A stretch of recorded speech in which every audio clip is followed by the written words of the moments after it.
글로벌 외신센터입니다. 말씀 주신 세 가지 내용들 위주로 오늘도 체크해 보겠습니다. 김민아 캐스터와 함께합니다. 어서 오세요. 안녕하세요.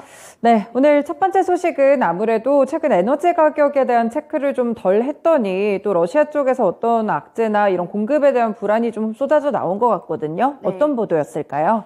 네, CNBC 보도 내용입니다. Russia's Gazprom declares force majeure on some gas supplies to Europe. 네, 이번에 러시아와 또 유럽 쪽에서 다시 한번 갈등이 좀 심화되고 있는 분위기인데요. 바로 기사 내용 통해서 자세한 내용 살펴보겠습니다. 러시아 국영 에너지 기업인 가스프롬이 유럽 가스 업체들에게 불가항력을 선언했습니다. 가스프롬은 이 같은 내용의 서한을 최소 3곳의 유럽 고객사에 보냈다고 하는데요. 현재 유지 보수를 위해서 일시적으로 가동이 중단된 이 유럽행 가스관이 아예 차단이 되는 것 아니냐 이런 우려가 나오고 있는 상황입니다. 이 불가항력 선언에 대해서 조금 더 설명을 해드리자면 천재지변 같은 예기치 못한 상황이 발생했을 때 계약 의무를 이행하지 못한 책임을 피하기 위한 조치라고 볼 수 있는데요. 업계 관계자에 따르면 이번 불가항력 선언은 러시아와 독일을 연결하는 이 노르트스트림 1 가스관에 관한 것으로 전해지고 있습니다. 최근에 이렇게 러시아 쪽에서 독일 쪽으로 가는 가스 공급을 10일 동안 막겠다고 선언을 한 적이 있는데 지금 그것에 대한 우려감이 더 커지고 있는 것으로 보이고요. 이 불가항력 선언으로 앞으로도 유럽의 가스 공급이 제한되거나 또 아예 중단되는 것 아니냐는 우려감이 커지고 있는 가운데 독일의 에너지 기업인 유니퍼는 가스프롬의 서한을 받았으나 정당하지 않은 주장이라서 거부했다고 밝혔습니다.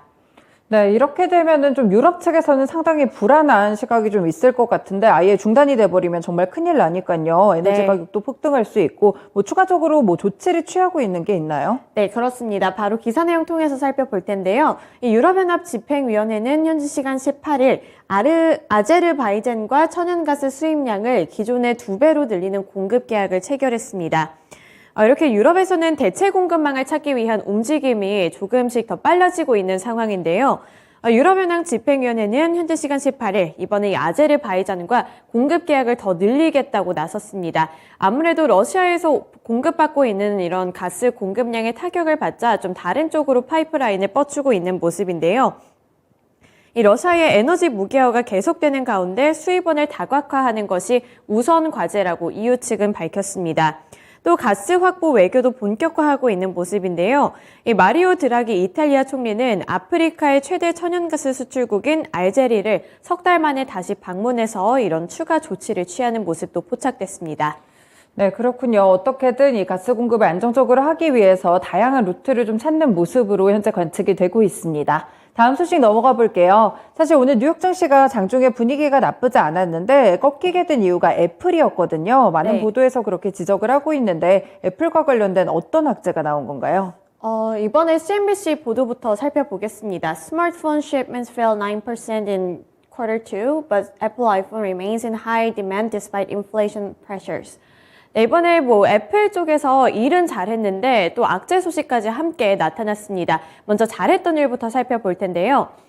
전 세계 스마트폰 출하량은 줄어들었지만 애플은 출하량을 늘리면서 시장 점유율을 확대했다고 전했습니다. 이렇게 전 세계 스마트폰 시장을 봤을 때는 지금 부진한 상황입니다. 아무래도 경기 침체 그리고 금리 인상의 여파를 받게 되면서 시장 전체적인 분위기는 어느 정도 침체되고 있지만 이러한 시장 속에서도 애플의 성적이나 일하는 분위기는 뚜렷하게 좀 잘 나타났는데요. 캐널리스트에 따르면 전 세계 2분기 스마트폰 출하는 1년 전보다 9% 감소했다고 합니다. 인플레이션 그리고 연준을 비롯한 각국 중앙은행 등이 이런 금리 인상을 통해서 경기 전망이 불확실해지고 있고 또 소비자들의 씀씀이가 줄어든 탓이라고 분석하고 있는데요. 하지만 애플 같은 경우에는 2분기 전 세계 스마트폰 시장 점유율이 1년 전 14%에서 이번에는 17%로 3%가량 증가했다고 밝혔습니다.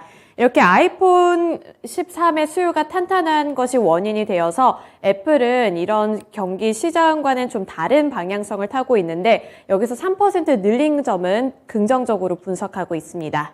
네, 좋은 점도 있었던 것 같아요. 몇 가지가 있었던 것 같은데 주가 자체는 하락했잖아요. 그 원인은 무엇이었나요? 네, 이번에 주가 하락 원인은 또 다른 부분이 있었는데요. 바로 멘트 통해서 살펴보겠습니다.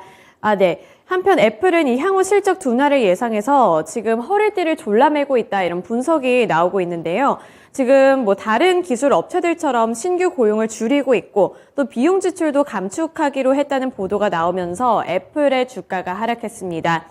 시가총액 1위 업체인 애플의 이런 허리띠 졸라매기 보도를 통해서 여러 가지 기업들 그리고 IT 대기업들의 실적에 대한 우려감과 함께 주가도 하락하고 있는 분위기고요.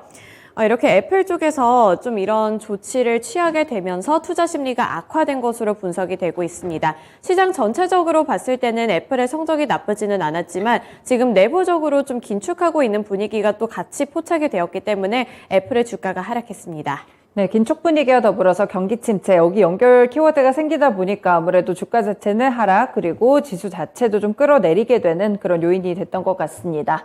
마지막 소식 넘어가 볼게요. 네, 지난주부터 JP모건 시작으로 해서 금융주들의 실적이 좀 줄줄이 발표가 되고 있는데 사실 JP모건만 좀 안 좋았나 봐요. 대체적으로 다 좋은 실적이 좀 나오고 있더라고요. 골드만삭스도 발표를 했는데 어땠나요?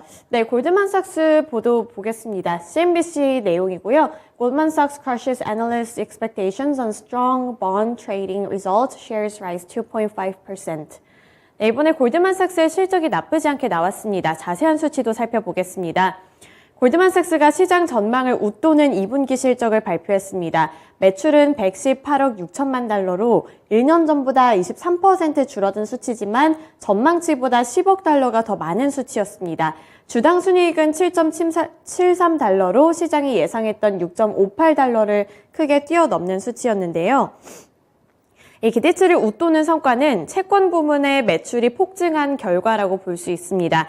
이 시장 전망치를 따라서 7억 달러나 웃도는 수준을 기록했는데요. 경기 침체 우려 속에 매출과 순이익이 어느 정도 줄어들기는 했습니다만 지난주 JP모건과 모건 스탠리가 기대 이하의 실적을 내놓은 것에 비해서는 크게 선방했다는 평가가 나오고 있습니다. 실적은 괜찮았던 것 같은데 뭐 추가적인 멘트나 경제를 바라보는 관점에 있어서는 뭐 그렇게 좋지는 않았던 것 같거든요. 어떤 내용들이 숨어 있나요? 네, 이번에 골드만삭스가 실적을 발표함과 동시에 인플레이션 그리고 세계 경제 전망에 대해서도 발표를 했는데요. 우선 데이비드 솔로몬 골드만삭스 CEO는 인플레이션이 세계 경제에 깊숙이 자리 잡고 있다며 팬데믹과 우크라이나 전쟁이라는 외부 요인으로 수요와 공급이 모두 영향을 받고 있다는 점이 이례적이라고 평가했습니다. 이렇게 시장 전망을 웃도는 실적에도 불구하고 골드만삭스는 걱정 가득한 전망을 제기했는데요.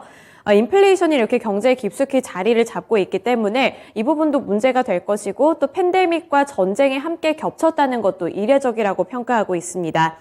따라서 세계적 기업을 경영하는 CEO들은 이 공급망에서 지속적인 인플레이션이 이어지고 있다는 점에 예의주시하고 있다고 말했는데요. 골드만삭스의 이코노미스트들은 올 하반기 인플레이션이 하강 조짐을 보일 것이라는 신호가 나타나고 있다고 보고 있지만 언제 끝낼지 확답할 수가 없고 또 따라서 앞으로도 이를 좀 더 면밀하게 예의주시해야 한다고 봤습니다.